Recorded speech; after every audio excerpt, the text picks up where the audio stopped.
I mean, is this like performative then, or is he just like, is he just a heavy drinker and he ends up becoming a lush? I think he's kidding around. He's so confident. I mean, the guy is like travels first class like virtually nonstop. All he does is like take out clients and go to fancy places and sporting events and like theatrical things and music. He lives like he's like a jet setter, literally. Wow. Well, Diego's about to be an inmate. Well, what did he do? You didn't see Alvin Bragg brought him down. He was running a Bitcoin laundering business in laundromats. You didn't see it? I don't understand. No. Let I see me it. let me put it in the chat. Hold on. Just give me a If second. you don't have anything nice to say, David, You're maybe gonna just laugh don't your say ass off anything at when you all. see this. I don't know what his punishment is gonna be, but two PhDs, and he's got some I just problems. graduated from a Let me college pull that's it. It's very called much more Robert Taylor prestigious than his college. Well, So can you name name it? Can you give Bitcoin us a name? yeah, Laundromat. Penn, of course. Oh, Jesus. Wait, Alvin is Penn Bragg. an Ivy League? Alvin Bragg brought him down. Barely? Is it like the Yep. last tier? May 16th, 2024. So I mean, Illegal if Bitcoin if ATM Cynic has operation. a question for me, I'm willing to answer it. Penn State But is as of not right now, No, he is not a smart person. Not No Penn State. offense. Penn State No is an offense. Ivy League, Okay, I'm but Penn pinning it. is No, Penn. I was going to Penn. Pennsylvania. Just click the link above. You can read about Okay, I'm looking this at the J list word of hating piece of best shit. to worst Ivy He's about to be Leagues. an inmate. I don't even see. Okay, Penn is at the bottom. The last one. You And barely. Jazzy tore him apart today, saying, "You piece of shit! You can only pay $3,000 in taxes. You fuck." You know, he's an unpatriotic person, but anyways, click the link above. That's why Diego's. I don't know if I'd call it a scam, but he was facilitating money laundering, and then he didn't pay any taxes on his income. So you know he's got a big problem ahead of him. But that is Alvin. That's Bragg. Bragg fucking did this to him, which is amazing. Why is it amazing? I mean, because Bragg tried to bring down Trump, but all he did was brought down Diego. What's Diego's real name? Robert Taylor. But I bet you that's a fake name. I bet you that's like he did a name change on himself. Is everybody on this freaking app a criminal? What the hell is going on? Yeah, well, it's just ironic how I think people use this app as like a talk therapy, and you know he's under a lot of stress, and so for him everything is J word. But he projects things to Nora which are very unhealthy. You know about how her phone is tapped. Like he like is it's psychotic what he says to her, and it's it's this is like an observation in psychology to a certain extent. He went to a jury trial. You know how expensive that is? Yeah, I know.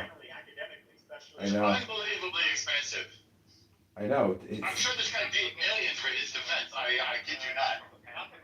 He's probably bankrupt. He's broke, I bet. I bet David says he's got this amazing condo in Manhattan, and Diego has all this money, but it's like, oh well. Anyways, his ass is probably. I don't know if he's gonna go to jail. That's the thing. Who really knows? The article is like it doesn't really state anything about sentencing, so it's like who knows. Sentencing comes later. How do you know this is him? Apparently Jazzy ratted him out. How did Jazzy find that out? Because I guess maybe they texted, and she knew his name, and she looked it up. Abby Eba here will know. Abby will know. Abby's our investigative journalist on the story. Welcome, Abby Eba. Hi.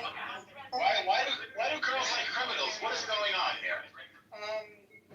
I don't like him. That's so. Oscar knew his name, and Oscar did the investigation. So he came up. He found this article, and how we knew it was him is because we know that he has a penthouse in Manhattan because David kind of confirmed that while he was being drunk. So yeah, this is how we knew this article's related to him. Also, given that he has Bitcoin and stuff, and he's operating in new cities that is mentioned in the link. Say again, the last, what's it mentioned in the link? The cities. New York. He's like, no, it's 3 states. He's operating out of Jersey, New York, and Florida. Yeah. What is the scam? He has a Bitcoin ATM and a laundromat? Yeah, BTC. Yeah. Yeah, he will sell you Bitcoin. He will sell you Bitcoin for cash. So it's like an ATM where you put cash in. It'll give you Bitcoin. So the crime is tax evasion. Also, I think it's like facilitating money laundering and fraud on behalf of criminal organizations that were using these laundromat ATMs to essentially do money laundering for ill-gotten gains. Well, he must be connected to organized crime. Yeah, most likely. But he probably didn't know who his clients were, and apparently he advertised his ATMs as saying, "We do not photograph you." Like that was his, marketing tagline. It's like, "We don't photograph you." He's just a full-on internet criminal. Well, I mean, it depends, how you want to look at it. Like, if you are a libertarian or something, or you don't agree with the unsound currency of the country, but nonetheless, you got to pay your taxes, and so he's fucked, And like you said, he probably spent a fortune defending himself because of his ego. But who knows? Like, whatever the situation is, I just find it ironic that he's on here, leading these rooms like he is the moderator, but it's like, to what end? What are you really benefiting from this? I mean, he claims he has a large library at home, but I've never heard him read a book once.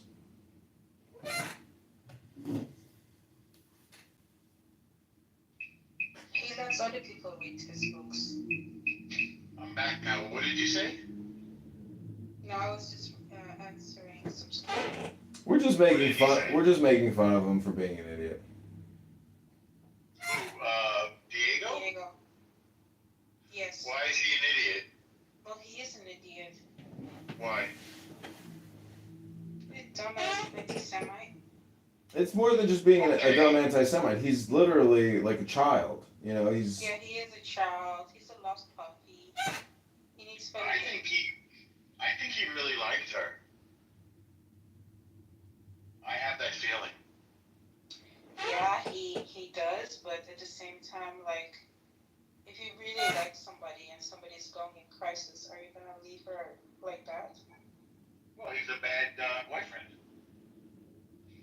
But how can you really like somebody and do that to a person that you really like? Like, my heart would hurt, I'll do it.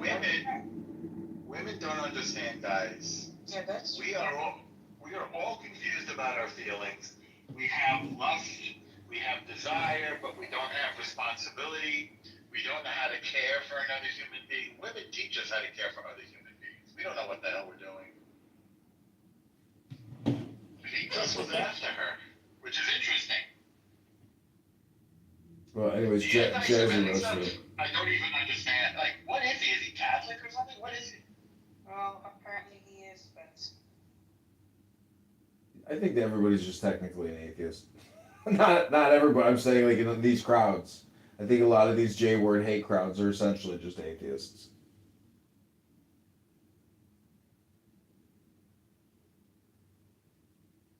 But people make fun of him a lot. He had $250,000 in cash in his apartment. Yeah.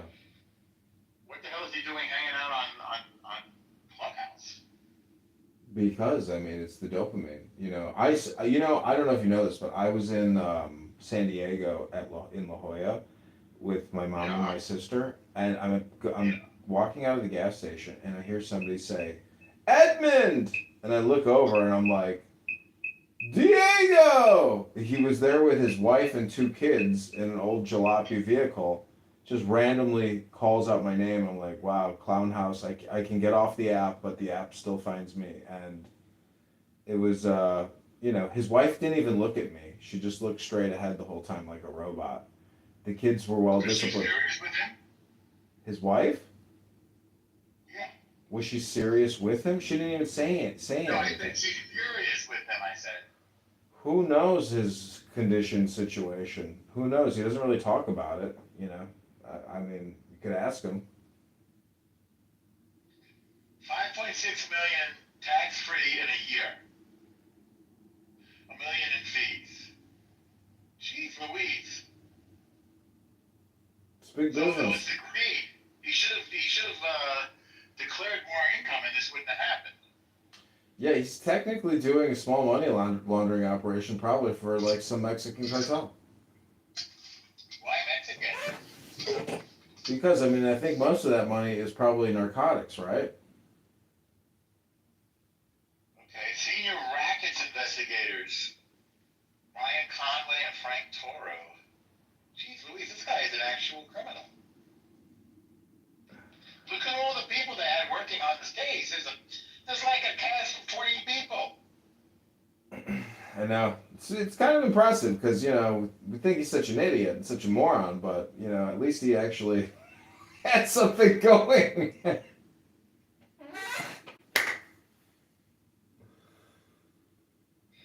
license, money transmission business. So, do you think he's Mexican? I don't know. You know, in Illinois, Pritzker just announced legislation to regulate all these unregulated ATMs. There's like, you know, 500,000 ATMs in Illinois or something that now have to obey these new regulations because they're acting outside of the banking network. You understand that nobody's really using ATMs anymore because everybody just flashes their phone at the what do you call it, at the swiper thing, at the terminal. And that's it. You don't need to get cash or anything anymore. No, this is all stuff. I mean, even myself, I am subjected to a garnishment. So there's a lot of people out there that are essentially debanked and they're using ATMs as like their form of banking because they use Cash App and there's this other thing called Chime. It's not connected per se, but I mean, if they want to get your money, they'll get your money. But I'm just saying that what he was doing was not like your typical ATM. He was specifically setting up, you know, in these laundromats. I mean, it's you know, this is why I think he lets me film him because he thinks it's like there's going to be a movie about him or something. Oh, I think there will be. This is all so confusing.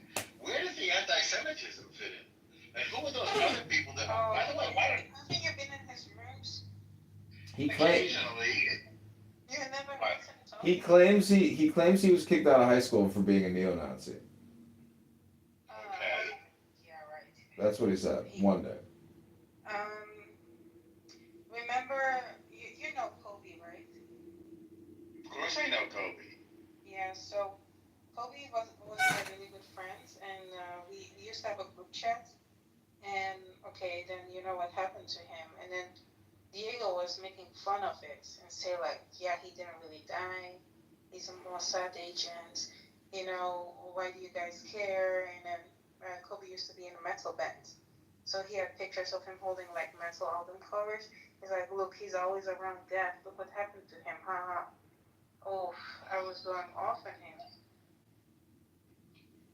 Oh yeah. What are you? You're an Arab girl? No, fuck no. What are you? I keep it a secret. Okay. But no, when that happened, I was really mad at him. I was like, oof. And since then, I cannot forgive him. Like, he was literally mocking his death. I was in London for when he had his funeral. Yeah, I was online. Yeah, I couldn't be there.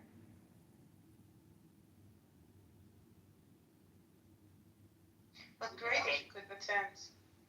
Yeah. I'm gonna have Shlomi come to my speak at my synagogue. Oh, nice. But this whole thing is very confusing. So why? First of all, why did you get kicked out? By the way, was this screaming my head off? No, it was he modded Cynic, so Cynic just, you know, couldn't take it and he kicked you. He rage quit you. Oh, why did he mod? Oh, Cynic always asks to be modded. No, he said, I'm gonna mod you, but you have to, you know, mute him when it's your turn to speak. I don't know, it doesn't make a difference. Yeah, Cynic is very threatened by me for some reason. Maybe because I don't fall for his like pseudo intellectual bullshit. He's got at the end, he's got some elaborate justification, but it leaves you exactly right off a cliff. It leads nowhere really. In the end, he wants the land. That's all. And when I was dying, when you said you should join the Hamas and we should send you back. Who said that? Edmund was joking to him, like, we have enough recordings of you saying terroristic shit. We're gonna send you back and you're gonna join Hamas, you have no other option. It's funny because Cynic used to say, I will fight for my people. It's like, okay, then do it. Go. Let's see how long you last. Yeah, this is like they know this is a feudal battle. It's ridiculous. I mean, how are you gonna be a guerrilla force against a vastly superior military force? It's not. It doesn't work. It won't, yeah. But they don't care about dying. They see dying as a good thing if you die for a cause. That's the But danger of them. What about their children, though? Doesn't anybody care about their kids? They teach I them. don't get it. I know. Happy Clubhouse anniversary. Yeah, thank you. It's been 4 years. So everybody's pissed at him for taking advantage of Nora. Yeah, And the thing is like, okay, we didn't know until then because they met and we thought, okay, things are going right. But then as soon as that happened, not only he didn't return her phone calls, he also like made fun of her a little bit here and there, saying like, I didn't know she was that crazy, even though everyone warned him that she's crazy, and she's definitely lashed out publicly, saying all kinds of weird shit, and the police have arrested her while being on Clubhouse. Like, not really arrest, sorry, more like spoken to her like, I was there when it happened live. Alright, hold on. Yeah, so he didn't. There's no evidence that the Nazis ever did that to the Jews. It's just not. Now they may have some story that that's not what it's about. I just explained it to She you. was just outside. Yeah, but Cynic. It's not. He believes it, though. They believe it. Okay, So you going and humiliating or demonizing or demeaning others, with the very same acts that you claim to be a victim of, is hypocrisy. Do you understand my Can you point? help me? I'm trying to help you. Okay. No, I'm talking to Diego. I'm not talking to you. By policemen while she was publicly yelling on Clubhouse. Right. She melted down. Yeah. Yeah, obviously she also melted down again to her mom multiple times. Like, she's obviously crazy, right? We all know that. Well, it's sad. I was putting money in, and I won't even say I'm that. not blaming her. Like, I don't blame her for that. Like, me and her are not like on good terms. We never been. But I'm being nice to her because, like, now I see she's actually mental health issues. I agree. Although, Yeah, there was no Holocaust, there was no 6 million people, and you would say that you would use that same logic. It doesn't matter. It doesn't matter what's true. But with Diego, the way that he kind of caters to her paranoia. Like, even in the previous room, it's like, oh, Abby's listening on your through your phone to our conversations. I'm not doing that. Everything I said in the room is what you told me, Diego. And yeah, it's a bit crazy. Like, he's saying schizophrenia doesn't exist, and he's against medicine. So she's trying to like satisfy him. Therefore, like, not taking medicine just to, you know, probably to make him happy. So I think it's not a good relationship for her.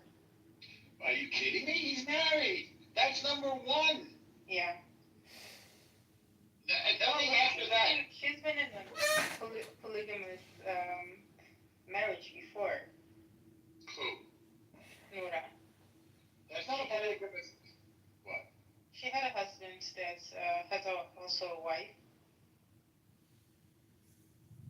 This doesn't make sense.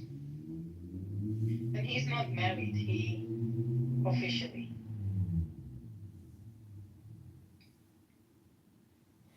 But in the end, I think what the latter is more concerning.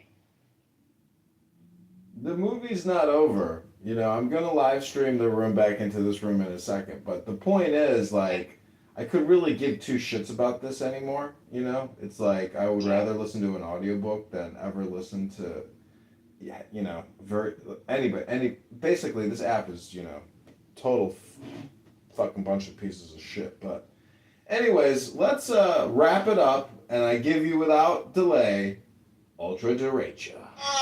Don't give me this bullshit. Diego, shut this fucking beaner up. I think I share more about the Palestinians than you do. Shut up. David, you're being an annoying beaner. Stop it. You're not a fucking good troll. Like, shut the fuck up. Give it a fucking rest. Like, how triggered are you fucks? You kite fucking dick suckers. How Whoa. triggered Don't you guys say the get for K your word. Don't say the masters? K word. Like, you're just Let a the record fucking show. Let the record boy, show. dude. Why are you this triggered for Diego, your you masters? said the K Why are word. you so triggered for your masters? You cannot Why? say that. You cannot Why? say that. When they would literally throw you under the bus in no chance. No time. they Nobody would would throw me in the bus. They would Don't say the K fucking word. kill you. They would kill you and steal Don't say sell the K your word. You can organs. apologize for They that. would kill said you and something sell very your organs, bro. You You know should what they were apologize. doing? You can go look it up. In I Jersey. don't need to look everything up. The whole rabbis, I have a PhD. organ I have a trafficking. Do you know PhD. who they You were have. organ You have nothing. trafficking? Do you know who they All were you do organ is hate. trafficking? All you do is like talk about like negative things Illegal about. migrants. They were I don't need trafficking to hear people that. that look I like don't need you. to hear that. They were trafficking There's no humans upside. that look You have like nothing. you. You have nothing. And No offense. selling their organs, you dumb bitch. Don't call me the B word. Before call me you the B fucking use your low IQ to defend these I have a people, PhD. fucking What go do you look have? at the history. What do you Go have? look You what have they nothing. committed. You have nothing. No Just offense. in New Jersey alone, go look at no one ever did what Okay. they Well, did. yeah. You know, I have a PhD. What do you have? You have nothing. Imagine having You're gonna be screwing. You're gonna screw at the user. millions no one's gonna listen to you. individual, claiming I to can, be a rabbi, okay, like if and then he's selling screwing, like who's gonna listen to you? Nobody's gonna listen to you. But he, Yeah, but you know what I'm talking okay, about. who's gonna You know what listen I'm to you? talking about. Nobody. I'm not gonna listen to you. Cause you You don't have to listen to me, dude. These are facts. No I'm giving offense, you but facts. you mean nothing. You mean nothing. You mean nothing. You're just a brown guy in America. People walk past you and they're like, oh, you know, Well, I mean, you want to mow my lawn for $11? Like That's what racist. people That's think of racist. you. Let the record show. Let the record show. This guy's racist. No, it's okay, David. I do actually mow lawns for a living, so it's fine. I don't really take it offended. But I'm not offended. He's racist. It's true. I mean, we do mow a mean lawn, dude. Cynic, you should apologize. You're a slave, man. You're a slave. All right. What should I apologize for? Hold on a second. What I don't get. He said people are like. David, shut your filthy beaner mouth for a second. I don't No, get you're it. not a slave. Why are you telling him to apologize for saying the K word when we've like literally? He said the K word, and What is the K word? Huh? Yeah.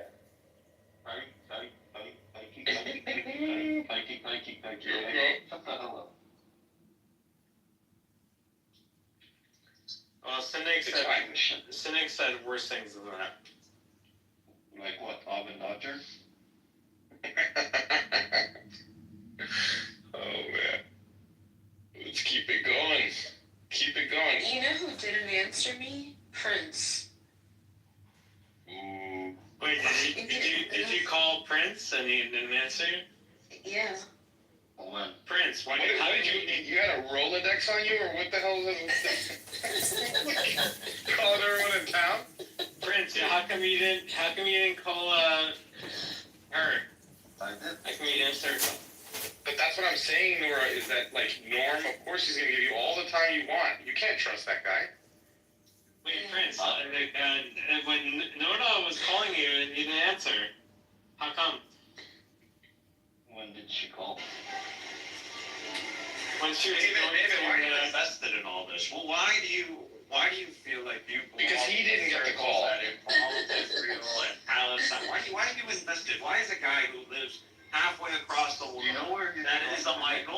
that is a minority in a country feel so invested about what happens with little small hats? I care about everyone, and You don't care, actually. I never hear you talking about anything else. I never hear you talking about anything. Don't say small hats. Yeah, I don't hear you talking about anything else. I'm not gonna answer that. I don't hear you talking about anything else. I just want to Okay, understand. well, why are you saying small hats? And then coming from a Catholic, like if you were a Protestant, like. So I mean, Dr. Normo, I mean, is my diagnosis accurate? Like that this is a total waste of time listening to these people, communicating with these people. I mean, I'm trying to reverse engineer my exit, my back out strategy. I mean, this is like the end of it for me for the most part. I mean, I would rather do something with my life than continue filming this, I didn't know such evil people existed. I'm a bit naive. I must have grown up in a bubble. I mean, I grew up in New York City. I knew there were dangerous, violent people, but these are nihilists. These are people who want to die. They're cowards who want to die. It's the weirdest thing. I'm just not familiar with this phenomenon. They're like alien beings. They're creatures from another planet that's filled with negativity. Yeah, I mean, I'd like to say that a minority percentage is depression, and then the majority of it is lack of education, lack of experience, lack of compassion, lack of understanding law, understanding philosophy. So many reasons why we can psychoanalyze why they think and say the things they say. But at the end of the day, I mean, it doesn't really make a difference to me. It's not going to, I think this is more of a psychological observational study more than anything else. I'm not trying to change people because I don't think it's possible. And you can get people to admit some certain things, but they fall right back into the same pattern. So, I don't really know what is the point of other than documenting Jew hate and basically putting it in a database.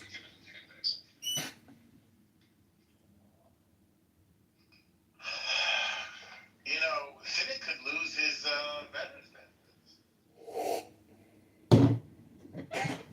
What is he doing? I mean, I've interacted with a lot of veterans. You're gonna hear 100,000 people that sound just like Cynic. I mean, for God's sakes, the American Legion or Veteran of Foreign Wars, they put all kinds of anti-Semitic propaganda out to the veterans in this country and at scale. I mean, I think I'd have to pull it for you, but there's a website and a magazine that says a lot of crazy things about Jews. But nonetheless, I mean, anyways, I kind of like Do you think he's on active duty? Cynic? Yeah. I don't know. You'd have to ask him. I don't think he, went into a combat zone. I mean, a lot of people just go on boats and they come back and that's the end of their tour, I mean, who knows? I mean, but You think he was a sailor? No. I don't know. I think he said he was in the Navy once. I could be mistaken. Could be Air Force. Who knows? Who cares? I mean, I know people are here a lot because they're lonely, but also it's the dopamine. But yeah, I mean, that's the thing. It's I've listened to these people for so long now that it's it's difficult to say why am I listening to this? It's this is very juvenile. So I mean, I think it's funny. I created some videos of you yelling at Soren, in that room. With an image overlay, and YouTube actually took one of them down. I don't know if it's because you said what you said or what somebody else said, but even the algorithm. What did I say? I appealed the takedown. You want to hear it? I don't even think it's bad. I don't even, the algorithm is so sensitive. Let me see if I got it.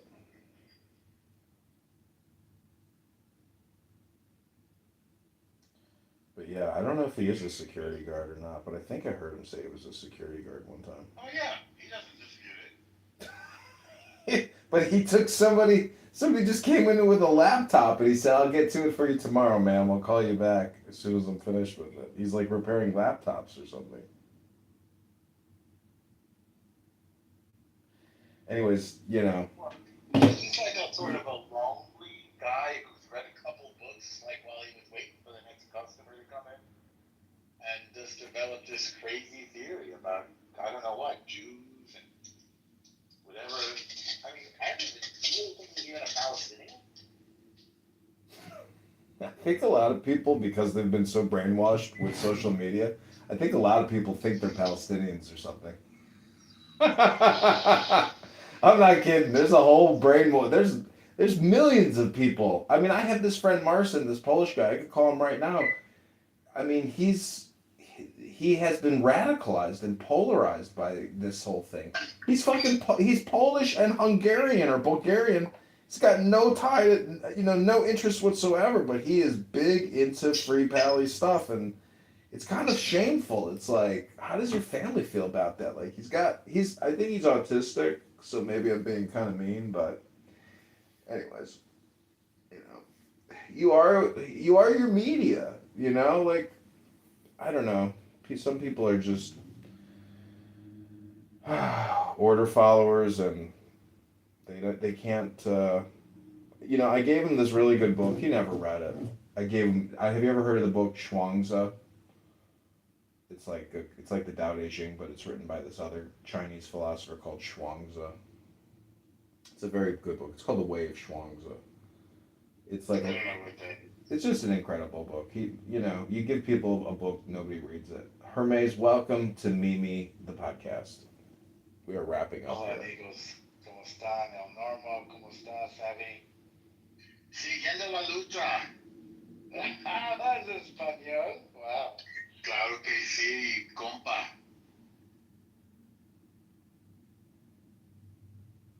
Sobreviviendo, paso a paso. Claro que sí. Trabajando duro, ganando poco.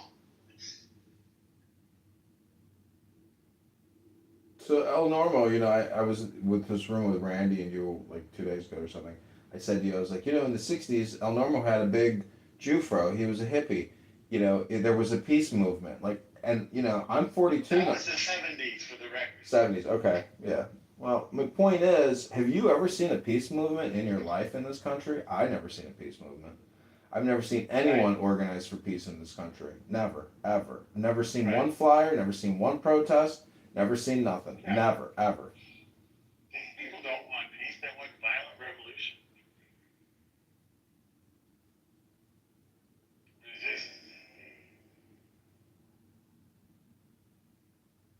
Dr. Jordan, welcome to the room. I was listening to your, I reshared something on your Threads account today, Dr. Jordan. It was about that guy who passed away who you said was very kind to you. And he was into, psychotherapeutics and philosophy, etc. Sorry to hear of that loss for you. I saw his pictures. He looked like he lived a full life. I think you said he passed away at 80.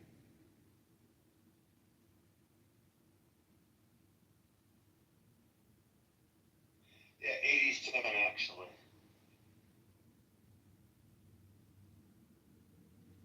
So what was it? 87. What was it you said you interviewed him with? Or you had A a microphone.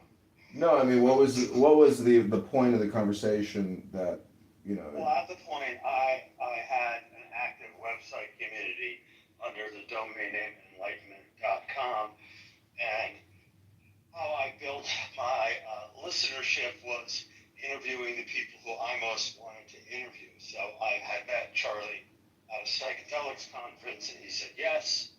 And I drove to his house in Berkeley and put up that stupid green sheet and used whatever camcorder I had back then in 1997 or whenever it was, and managed to put all that online. And I have a bunch of clips that I've put up, and they make me really happy because you get a really good sense of who he is, even from a 30 or 45-second video clip, still hearing his voice.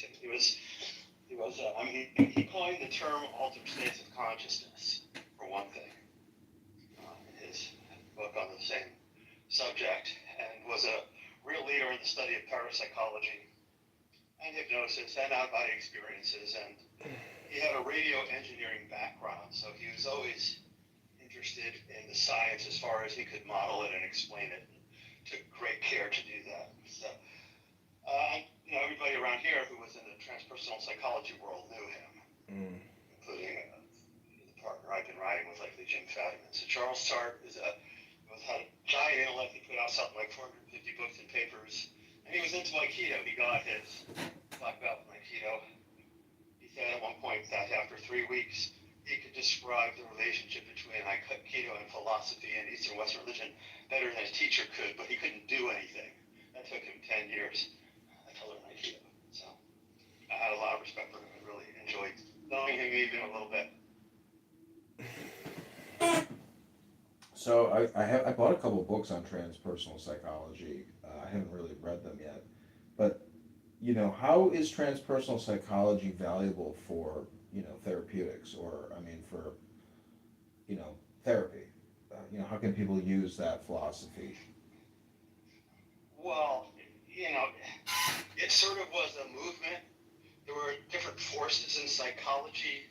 The first force being like Freudian, and the second thought being behaviorist, and then there was a humanist, and this was sort of a fourth force that was even more way out there than humanism. So, as per its name, what really distinguished transpersonal psychology was that there is believed to be a transpersonal element to the human being. Think of Carl Jung's collective unconscious, but that there are ways that we can tune into and work with each other on energetic and spiritual principles. So transpersonal psychology practically and functionally embraced all of Eastern psychology and spirituality and tried to bring it into accord with what we knew about Western developmental theory, which is really Ken Wilber's project also. And originally Ken was in the very center of transpersonal psychology, and then he decided to basically say it wasn't a real thing, and he left and he formed integral psychology and the integral movement. But they're all kind of related. Yeah, very interesting. How's your book promotion and sales, and you know, how are you expanding? It wasn't so first of all, I'm having a great time. We've had 2 bookstore events that were sold out, and I love standing in front of a room and talking or sitting and then signing books at a table and saying nice things and blessing people.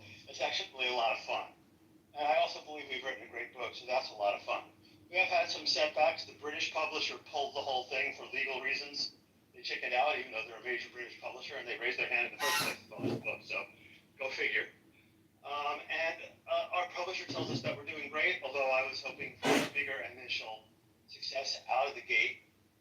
The biggest 2 podcasts that have interviewed us haven't come out yet. One is with Mahim Bialik, and she has over 10 million people in all her social feeds, the Jeopardy host of The Big Bang Theory. That was a great interview. And then we've got one coming up with Danica Patrick, the race car driver, who is not only... Please don't scroll. I'm just trying to be... That was very fun as well. We also have an interview coming out on NPR, and we're going to be working things so that we can get NPR stations around the country maybe to do a segment from that show. So, you know, it's a lot of work, the publicity phase. I've done something like 15 or 20 podcasts and a Reddit AMA and bookstores, and, you know, we'll just see where it goes. I really like today how you were playing those Oprah clips in your room, and how, you know, you kind of came back about schizophrenia and how people, and then the other speaker was talking about how it's important to have the guide as a person, but how do you view a guide in conjunction with the chemical experience versus utilizing your book, let's say, with the chemical experience? You know, so microdosing is not all placebo effect, but the placebo effect or the placebo process is ubiquitous and omnivorous. So if you believe that working with a guide and spending some time setting intentions and doing work from that show will help you get better results, if you know that that's the kind of person you are, then you should work with the guide. If you're not that kind of person and you just want to, you know, assume they're sort of like magic vitamin pills and they can help you, then you don't need a guide. It's kind of that simple. The brilliance of the microdose versus the macrodose is that it's you know, much safer. It's almost 100% safe. The worst thing that can happen to a few people is they might get nauseous or can't sleep, and you know, we don't really have any cases ever of anybody freaking out from an actual microdose level. So You know, if you like guides and therapists, or just a good friend to sit with you the first time, that's a great idea. If that's something you think you'd like, and that will make you focus on it and put more intention and energy. But if you just want to grow your own mushrooms at home and see if they'll work for your treatment-resistant depression after everything else you've tried has failed, you don't really even need a guide, because it's one of the distinctions we keep making is that macro doses, regular trips, and heroic doses are really a kind of overdose, and that the real kind of helpful and valuable and medicinal and evolutionary positive dose is the microdose, both for performance-related activities and for physical and mental healing. So it takes a whole different shift. Less is enough. Usually less is more. And that's not what we're taught, and even some of the leaders of the psychedelic world community are still kind of bad-mouthing microdosing because they're not really familiar with everything that's in the book. But hopefully that will change. Yeah. Yeah. Do you know about these ketamine therapy treatment centers that have popped up, all around the country? Well, ketamine is the closest thing to a psychedelic that's easy and legal, and that most people can try, and that for some people seems to really work. Ketamine is not something you can microdose or should microdose or try to microdose. If you're going to use ketamine, you really want to work with somebody, and then it's all about the practitioner and are they good, and what's your mindset going in. So I haven't tried ketamine, so I really shouldn't be bad-mouthing it, but it's not for microdosing. Yeah. It's too addictive. It's just too damn addictive. And if you're going to get to the place where it's going to do anything, it's a dissociative. It's not a psychedelic. It takes you out of your body. I'm almost sure that Elon Musk is tripping on ketamine on X late at night, hyperverbalizing. Like, I don't know what other substance he's on, but it's so late at night. Well, Adderall too. Yeah, I mean, to me, it's kind of like, damn, I don't know if I would want to use Adderall at 2 in the morning and start hyperverbalizing on social audio about philosophy, because if you look at his X account, he's deep into mysticism, and it's funny because he's using memes to discuss mysticism. Oh, this was what I wanted to ask you. So this girl Abby in here, this cute little kitty cat on stage, her and I have observed a lot of J-word hate, a lot of anti-Semitism on this app, and I'm just wondering if microdosing can help an anti-Semite get past their bigotry and racism by having a psychedelic experience and being one with the universe, and then knowing that what they have is J-word Tourette's, basically. Well, it's that sort of depends whether or not that's actually their intention. Because if somebody were microdosing or macrodosing and were hanging out with their friends who are reinforcing the hatred, then they're just gonna neurons that fire together wire together. Neuroplasticity, populations of neurons learning to talk to each other different ways. You can either let go of stuff or you can reinforce stuff. So if they're reinforcing it, it might make it worse. I would be hopeful that if people were microdosing, and Paul Stamets likes to say that psychedelics makes people nicer. So does that mean learning that, the part of you that is the prejudiced part is just one part of who you are? We know that psychedelics turn down or tune down the default mode network, or another way of looking at it is they allow more entropy to be introduced into your cell system. So you might have enough energy to pop out into a more loving part of who you are and see that, you don't really want to be that other kind of hateful person. I spoke to a woman yesterday in Lemicon, is a convention going on right now online. I spoke to her and I gave my whole big talk, only 5 people came, but that's fine with me. I gave the talk, and she told me that before she had done psilocybin, she had terrible road rage, and after it's been completely cured forever, she has no road rage left. I thought that was really interesting. She had both macrodose and microdose for a while. And we're hearing some other amazing things. We had a guy write into the website who has had 40 operations, major surgery, since he was 4 years old. He has a list of them. And he has spinal images to show how messed up he was. And he's been in terrible pain almost his whole adult life. And then he tried microdosing with both psilocybin and LSD at the same time on a daily basis. Very small amounts, so it's still a microdose, but both of them, that pain is gone. Like, that's not one of our protocols. We've never heard about that before, but we are seeing more and more stuff about pain, chronic pain being, ameliorated by microdosing. I know I've talked to you about Timothy. You knew Timothy Leary, and that. Oh, I don't really know him. I got high with him 3 times. Jim knew him. He didn't know who I was. But I met him 3 times. I got high with him 3 times, but that's all it went. But Jim knew him. I mean, I've read a lot of his early works. I thought he was the most brilliant and useful map of consciousness around since Assess the Nature of Personal Reality, when my friend and I were doing our heaviest journeys back when I was in my 20s, early 30s, with this guy Bill Eichmann, who was kind of a cross between Gurdjieff and Crowley. And, the Leary map, the 8 circuits of consciousness, at the same he time. outlined it all. It was very useful. So I think Tim was absolutely brilliant. And some of the early work he did, although it's been questioned since with prisoners and LSD, was really interesting. Because they went in there to the prison with these guys, and they took full doses with the prisoners. You know what I mean? They weren't just observing. Imagine that. Yeah, I've heard him say in that interview. They ask him what it's like being in prison. It's fascinating because to me, he's like always look on the bright side of life, and I think Ram Dass says that too. So it does kind of deal with that whole attitude adjustment and consciousness expansion into joy. And Robert Anton Wilson, Crowley, Gurdjieff, all these, I would call that like esoteric trance psychology, right? But the point is, it's kind of boring without the chemical additive. Well, it's a different game when you have the chemical additive, even in very small amounts. But very small amounts is a relative thing. Each microgram of LSD has 1.54 quadrillion molecules of LSD in it. That's 16 zeros. Normal microdose is 5 to 12. So call it 7. It's about 10 micrograms. It's about 15. Anyway, it's a lot. It's a fuckload of molecules.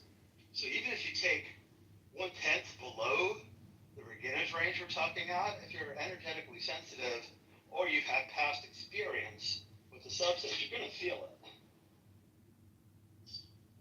it. Yeah, I go to the dispensary near me, and when you see the people coming in and queuing in line to buy cannabis, everyone is essentially trying to achieve the same state of mind, which hopefully is, equilibrium and happiness.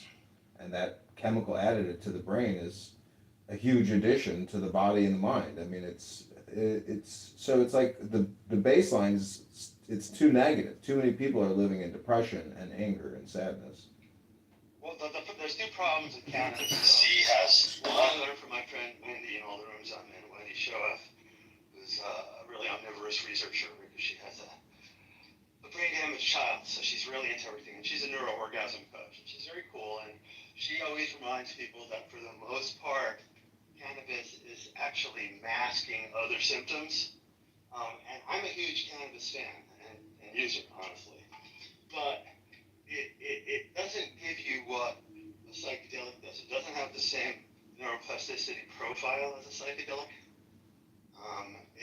and the new cannabis that's coming out, because it's so heavily super amped up on the THC with no CBD, no CBNs, and none of the other unrushed chemicals, it's actually now being hooked to a withdrawal syndrome, a psychosis. It's too strong. When you see weed at 33% THC, that's, it ain't natural, and that was for economic reasons. So it's hard to get full spectrum weed that's really going to benefit you in a lot of ways anymore. Yeah, it is amazing how when you go off of one strand, you go into the next, you can detect, like the brain, it can detect the difference in the consumption of like what you're consuming. Okay, so I was asked to be a judge for the Emerald Cup one year in the CBD division, and they sent me a box. This is like 10 years ago now. They sent me a box that had like $1,500 worth of stuff in it, including 62 different flowers that we, the judges, there's about 8 people, including a friend of mine who was the chief judge, were supposed to make up our minds on in like 8 days. So it was kind of an impossible task because there's path dependency. Once you smoke one, how are you going to really tell what it is? But I developed the method of taking micro-tokes, and then I would bounce up and down my little trampoline and really feel into what the subtle changes were. And they gave us 4 criteria. It was looks, smell, taste, and effects. But you could really kind of, by doing these micro-tokes, I could do 3 at a time and then come back in a few hours. But it was too much weed. I got too high by the end of it all and couldn't function. That was fun though. Have you ever heard of Centerpoint Research? Oh yeah, I interviewed that guy, Bill. Yeah. Bill, yeah, he flew to San Jose. I picked up my car. He came here. We did an interview. It was actually the second product we attempted releasing right after the Wilbur Cassette CD, and it was a complete and utter flop and failure. Nobody was interested in it whatsoever. But he's very interesting. I used to listen to his stuff. I had a friend who basically got so into his stuff that he ended up getting divorced because he was spending intense amounts and listening to it all the time and telling his wife that she had to listen to it and her not listening to it was the only problem. And he got really sketchy, this guy. Kind of moved away, but he was really hooked. Yeah, I bought a CD on eBay. It was about that guy Bill, and it was about Alan Watts. I thought it was an Alan Watts lecture, but it actually was Bill from Centerpoint Research talking about Watts. And then he pitched his business, and literally the site is still up, but I think he passed away. But the product is basically an audio recording, and he charges like, I don't know, it was a lot of money for whatever the recording is. Yeah, a whole thing of, it's kind of like the first people that came with that kind of stuff was the Monroe. Robert Monroe's original sound recordings, if you listen to them, if you're not careful, you will be out of your body before you know it. He was a real brilliant channel. But then there's been a lot of, then there's a zillion different, subliminals online of every possible type, right? So, does any of that work? I think it's all just generalized relaxation, and that's the big thing is equilibration, silence, and which is meditation. So the microdosing with meditation is the therapeutic value, but that in itself is not enough. I think that's why you came out with the book and why books are so valuable, because it's like the cornucopia. When you pair it all together, it's the best dinner. Well, our book is unusual in that it doesn't often happen that one person is primarily responsible for an entire movement that's affecting, I'm going to guess, millions of people, and it's only 15 years old, and there's new information that's in the book that actually isn't out into the world yet. So it's kind of an unusual situation, and that's why we're having some of the old guard psychedelic leaders, saying it's still, well, it may just be a placebo. It's like, no, we have actual research. We have a neuroscientist who everybody trusts saying we don't have to talk about it just being a placebo anymore because of a study involving something called neural complexity. And we have a zillion anecdotal reports or participatory citizen science or real-world evidence reports. And, you can see similar patterns between how microdosing affects brain flow and brain scans and BDNF markers and all sorts of things.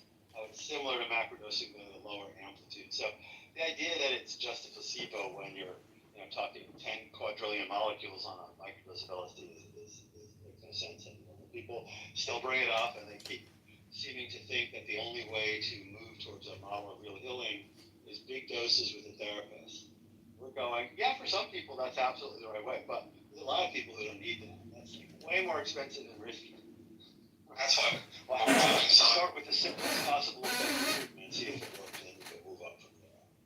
That's kind of, it's a pretty radical perspective, especially when you think of things like there's 80,000 3-year-olds in the United States who are on Adderall for ADHD. Maybe it's 3 to 5-year-olds, but it's huge numbers of very little kids are on Adderall. Some of them will be on pharmaceuticals for the rest of their life because of that. We don't need that. There's other actual natural things that we know now are really powerful and can be very helpful. And from pain to ADHD to headaches to long COVID to shingles to depression to women's issues. We got another report on the website today about who used to have terrible PMS or maybe even PMDD, and she said, microdosing mushrooms made her better. But you can't ignore information that keeps coming and keeps coming and keeps coming. And if you go back in the history of the West and the founding of the Royal Academy, you go over whatever the traditional opinions are, and you start listening to what everybody's saying and agreeing on, because that's the ultimate standard. And Wilber called that intersubjective hermeneutical verification. We judge things by a community of the qualified. So I think in 3 to 5 years we'll get to where I want people to be. But it's going to take a while because there are a bunch of prejudices, not to mention the illegality problem and the general stigma about using a substance. So, especially one that can induce pleasure. God help us.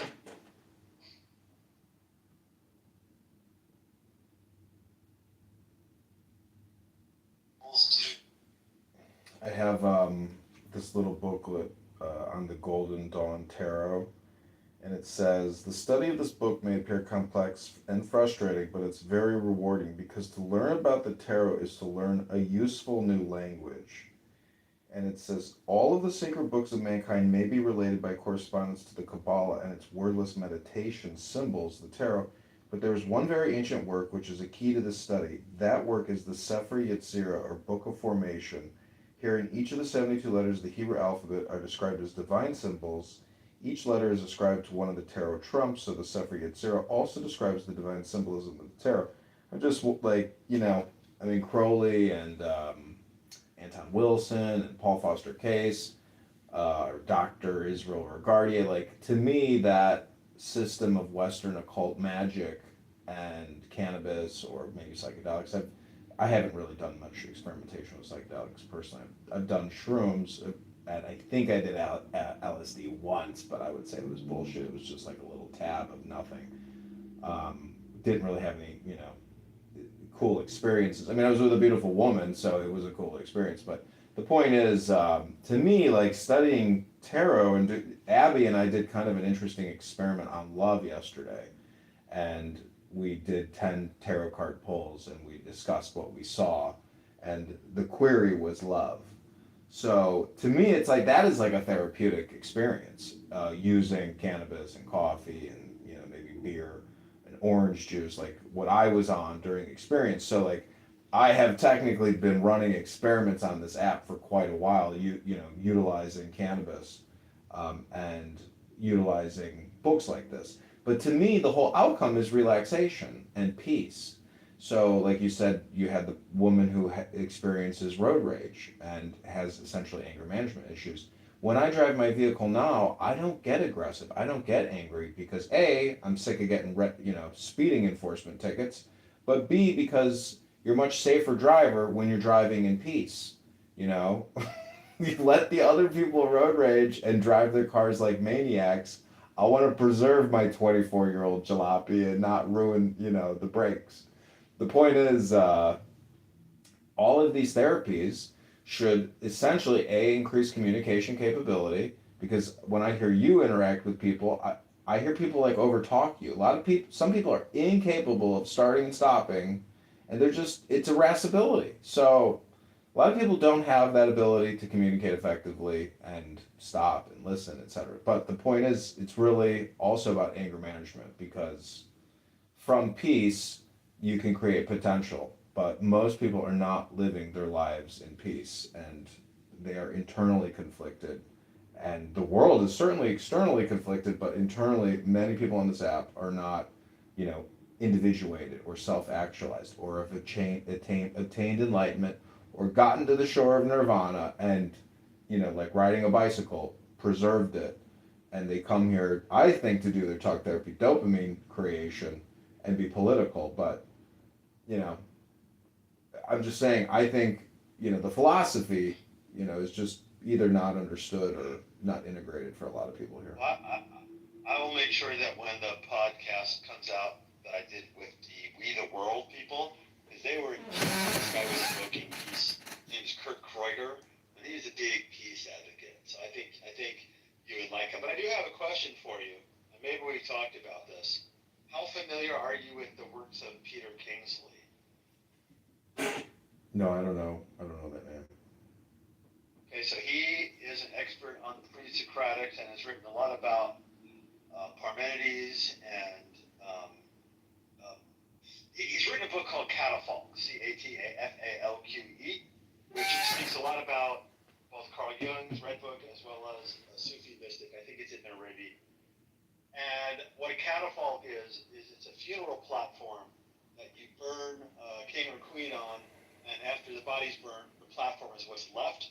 He is claiming that Western spirituality is just a catafalque, that we have completely lost track with the divine, feminine essence and wisdom and lightning at the heart of Western civilization. And so he's Pythagoras and Parmenides, and talks about how they used to invoke completely different states of consciousness. And his books, like Catafalque, is interesting. It's short, punchy chapters where he's directly kind of telling you what he thinks and almost kind of challenging you to stay with him. So he's a really interesting guy. I mean, I haven't met him, but he seems to be doing an interesting thing and really looking into the heart of Western spirituality and where things have fallen apart in recent times in a way that I haven't seen anybody else doing.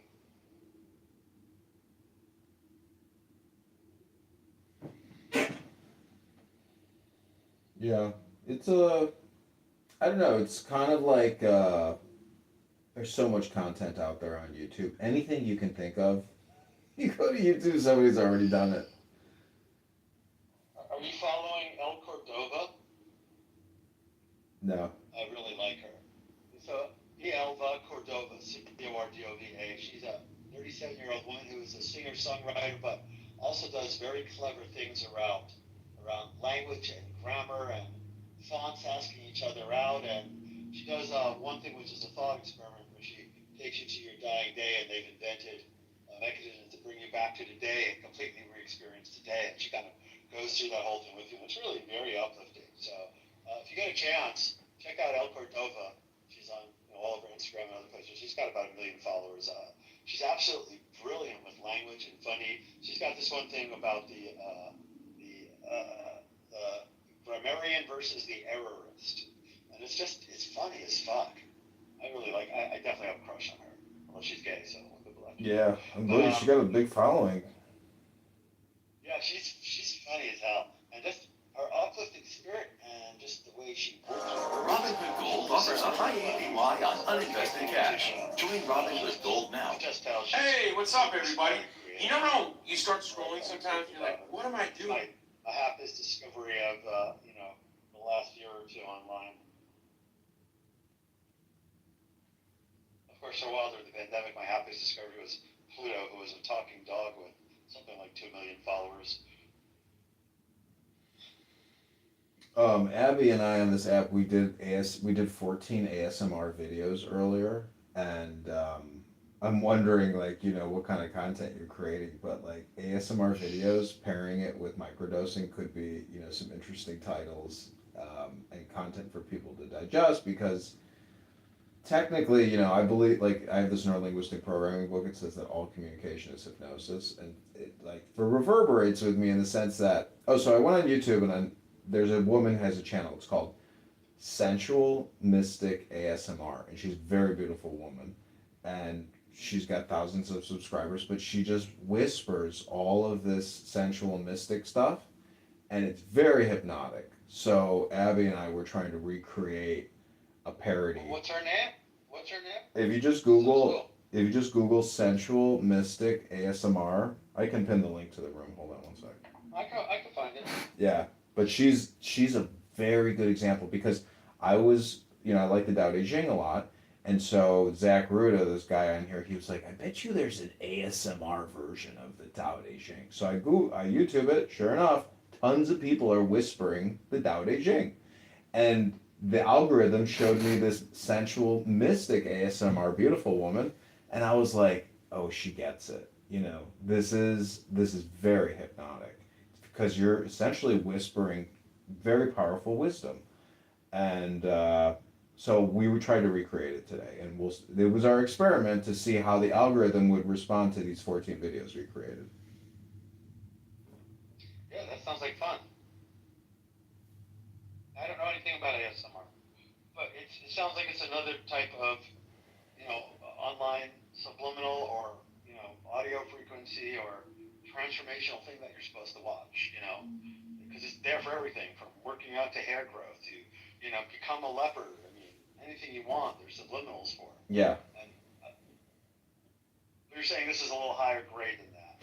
I'm saying ASMR is a keyword that people identify with and hashtag. And so there's traffic related to ASMR, and there's big YouTube channels dedicated to ASMR.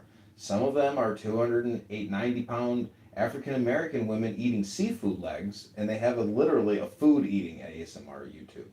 Some women, like this beautiful woman, is doing sensual mystic ASMR. There's gay people doing ASMR. It's essentially a whisper. But people also do sound effects where these women with big claws on their hands are touching the microphone and, they have a following, and it's basically a category on YouTube. There's probably 1 million people creating these ASMR videos nonstop. Okay, I'm looking at a Business Insider article from 2019 called "How ASMR Videos Went from a Niche Tingle Subculture to Mainstream Memes." Huh. Yeah, like you said, that word you used earlier, it's technically a meme. It's a subliminal. Is ASMR actually, encoded with binaural sort of thing, or is it all about just the whispering of things? No, there's so many varieties of ASMR, but when you see a title of a YouTube video that says ASMR, and they're doing these very unique sounds, or they're whispering, it's just a genre or a category. Huh. Okay, well, I'll definitely check it out. The question always is, will it work? Because do you believe it will work? If you believe it will work, almost anything will work, which is why placebo gets so hard to parse out sometimes.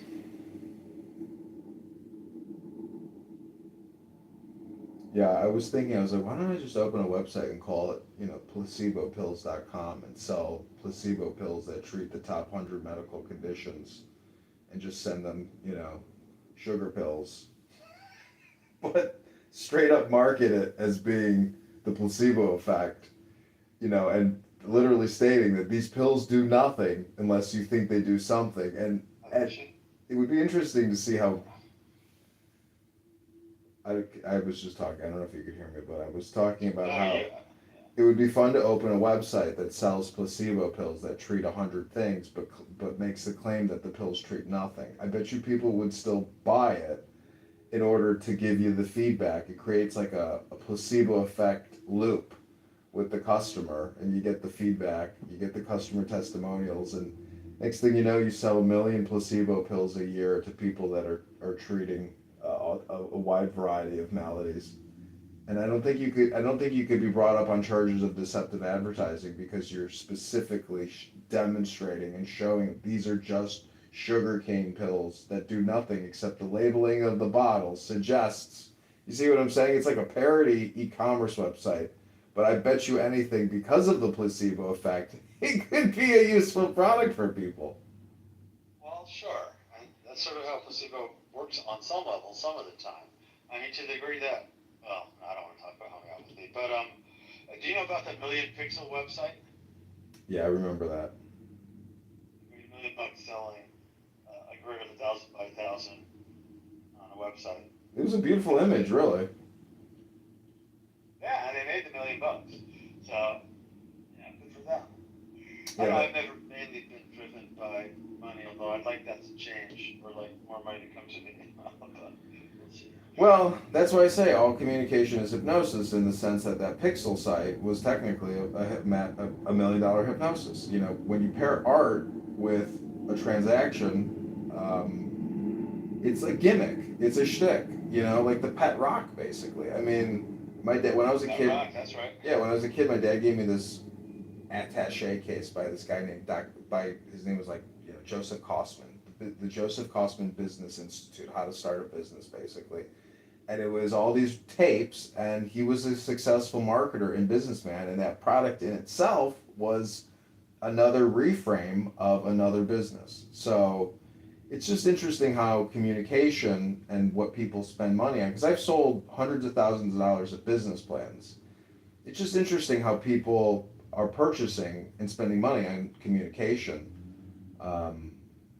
at scale on subscriptions. Like my friend Max Gruber here in Chicago, his dad, Dr. Gruber, has this website called Pronunciation Workshop, and he teaches international students how to speak native American, how to speak native English.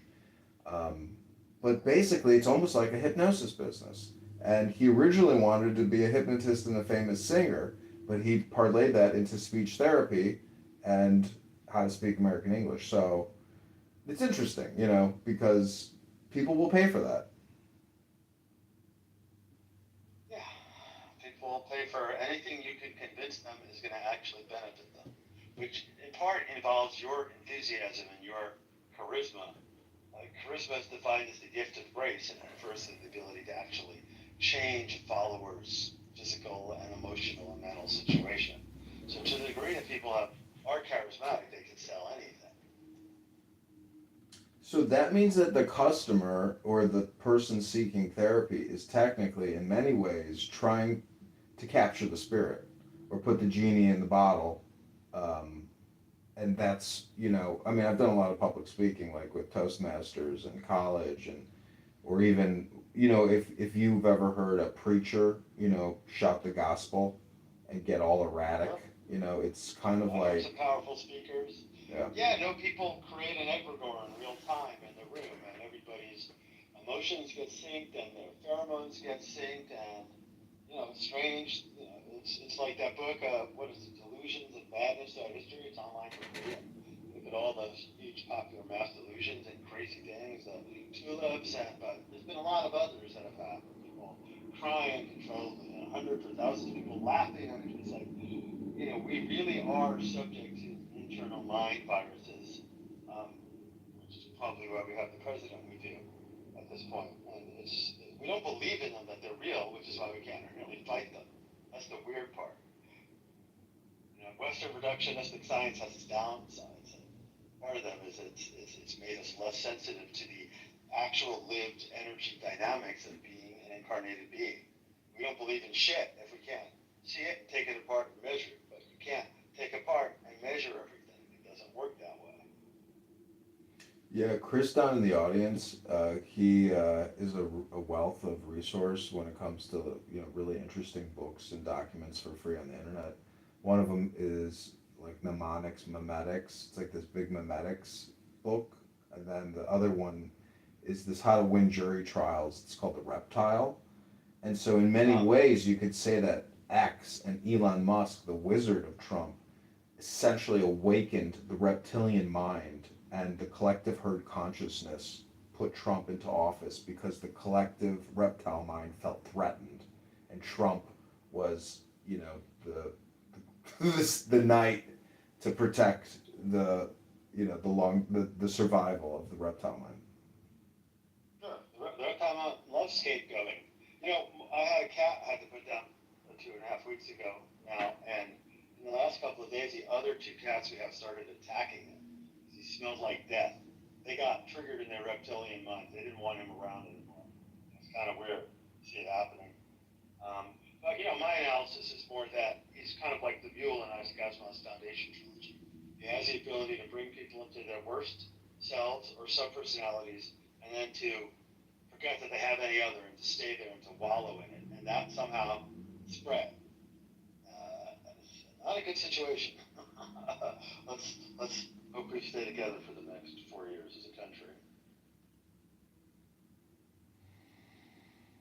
Yeah. I don't know. See, that's the thing about herd psychology. It's like, you think there's going to be a schism, but there's no schism. The herd is like the Serengeti, and it just tramples over whatever there is, and it keeps running. Life cannot be stopped.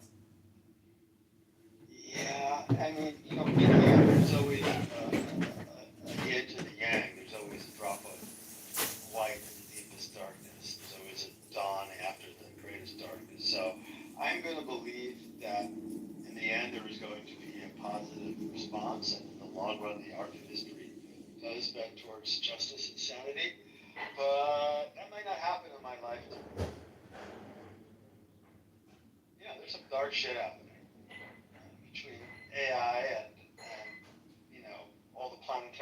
cycles that are out of balance,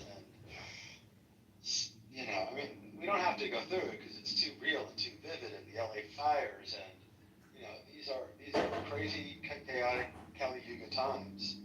So all that spiritual practice we've been doing all our lives, this is when we have to bring it to bear. But wouldn't you just say like those are like spooks in your own mind, like quoting the philosopher Max Stirner? Well, yeah, I mean, to the degree that anything you're thinking about that's debilitating you isn't useful, the most pragmatic thing would be to partially retreat and work on yourself and your projects and help the environment and the animals in the environment. So, I know that I've been listening to a lot less news because all I have to do is tune into it for a couple of seconds, and some of the people who I really trust who are super smart, will put out a post that will completely depress me, and that doesn't really do any good for me moving forward on my projects. I don't have the ability to change anything on that level at this point, so I've got to work on what I'm working on. What do you think of? What do you think about like warrior caste in America? Like in India, they have the caste system. They got the warrior class, the priest class, etc. Like, is it recognizable in America that we have essentially a warrior caste integrated into the society because of the historical legacy of warfare and United States military activities and going all the way from the founding fathers up until Vietnam to now, etc. Like, is that just not recognizable per se? I mean, I know we're spending $1 trillion a year on NDAA, but I mean, I went to the Citadel in Charleston, South Carolina. Like, there's military schools. I mean, we are like a warrior nation, and it's just kind of like maybe we, most people can't accept that, but I think it's there. It's definitely there. It's not going away. Well, that's the corporate elite, people in the biggest corporations at the sea level, are the ultimate warriors in our culture and world. I mean, I don't think you need to go to the analogy to that and to, let's say, what you would find in a place like India. I think this is explicable by the Protestant work ethic and the spirit of capitalism, which Weber wrote about, in that there is a belief in the United States that the amount of money you have shows how spiritually evolved you are. And that's right out of Protestantism, and that's what Weber wrote about. And so that, so it's really the technical rational grammar of late stage capitalism just playing itself out. And so, yeah, there are people who are at the rank and station of the equivalent of warriors in other societies, but other than the Western memes, John Wayne and Gunsmoke and the end and that sort of thing, we don't, maybe the martial arts and superheroes thing. I don't know, maybe the superhero thing. How come we don't have any real superheroes? What the fuck? In America? Yeah. What are you talking about? We got every. Have you not heard of Marvel comic books? I mean, what are you talking about? No, I want real superheroes. I want people with strange and unusual abilities who can bring justice to the world, and that doesn't exist. Oh. Whoa. Have you ever read Crowley's Rights of Man? Yeah, I may have heard you read it. It's not long, is it? No, it's one page, but yeah, I heard you read it. I don't know. I like. You can read it. Yeah, I could read I just wanted to bring up that part where it says, "Don't fear money." So it's kind of like he's competitively reframing everything all the time, and it's very useful because it basically reverse engineers your problem. But that rights of man, it's basically a reframing on everything. And so it's like whatever obstacle is in your way, it's a useful reframe to read.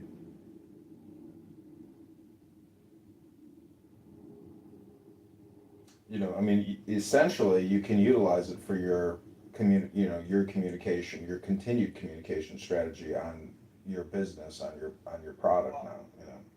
But Crowley has been very helpful with for pure will, unassuaged purpose, delivered from the lust of result is ever a perfect maxim. I'm not bummed that the book isn't a huge success yet because I'm really happy with what the book is and what I've done. My will is pure, my purpose is unassuaged. I'm not lusting, I'm just watching. See, you yourself are an invaluable product. Like, you know, you've got great things to say to people, super positive, peaceful things that people need to hear. So it's like the more you podcast yourself, the more you film yourself, the more of that product even. I mean, if you had a YouTube channel that was monetized, it's very challenging. You know, I know this Jewish girl here in Chicago, it's called Vicky Comedy on YouTube. She's got, 70,000 subscribers, and she just pours her whole life into it. And she's having, she's made a sustainable business out of it. But that demand to be constantly creative is there, to stay, to keep the revenue coming in. But the point is, that's like Ella Cordova, same thing. She's got to keep coming up with creative things now that she's made her life into this thing. Yeah, I mean, but that's the thing. It's like, what you're doing is, not just commercial. I mean, it's personal. You really like the topic, but at the same time, it'd be great to have the material blessings and the smart commercial success. Oh, believe me, I would like nothing in the world better than a beach house. Believe me.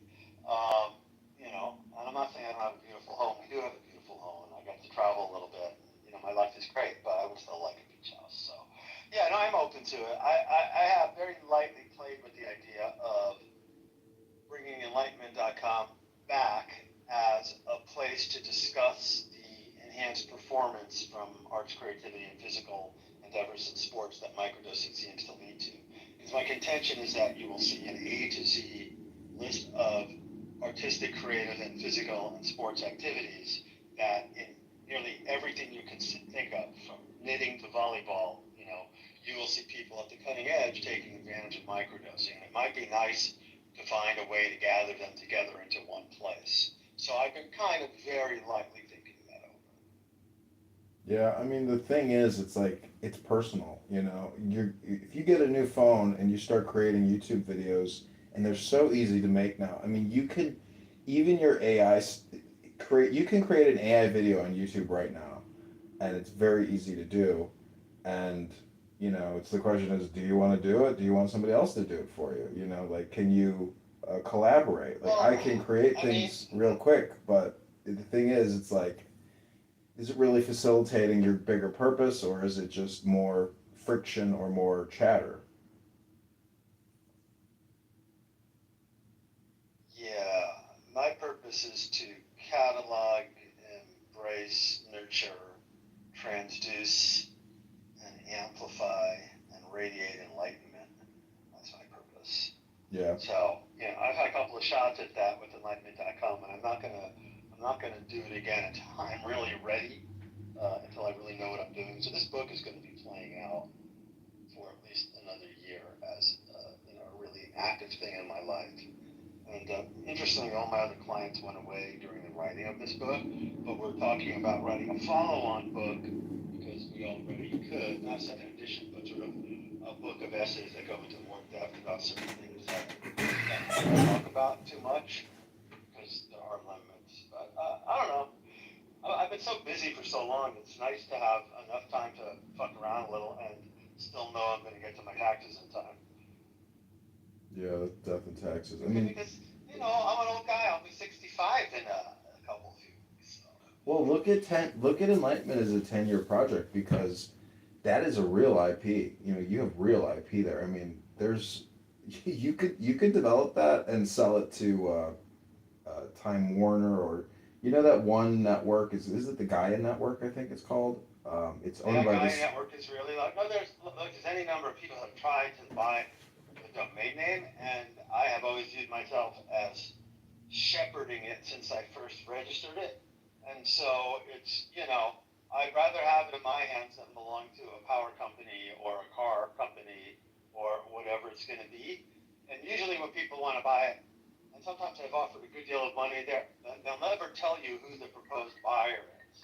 They're not allowed to tell you. They're just these sort of anonymous agents. So, no, it's fallow right now. It will stay fallow for a while, and if that time comes and I want to be that person and put more of myself out there, then I'll learn to do that. I did start doing some videos about a month and a half ago. I put up about 10 videos on TikTok, including one where I was a little bit pissed off and upset after publishers weekly dissed the fuck out of us. And that was fun. The swimming El Cordova inspired me to just be out there. But I understand that you have to put up hundreds of videos consistently and make them interesting and deliver value to people, and nobody will pay any attention.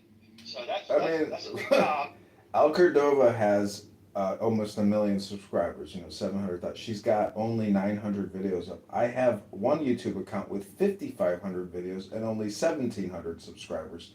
So it is the content. It's not just volume. It's definitely, quality over quantity, which seems to be. I'm maturing. We'll see. I'll get there. Hey, I gotta go. Dinner's here. Okay, God bless. Take care, Dr. Jordan. Take care. Yeah, take a look at Peter Kingsley though, because I think there's something in there for you from him. Okay, I'll look it up right now. Talk to you soon. All right. Take care. Thank you. Bye-bye. Bye. Peter Kingsley.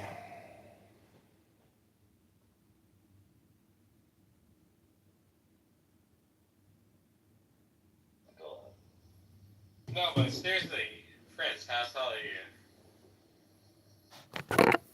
You don't have to say if you don't want to.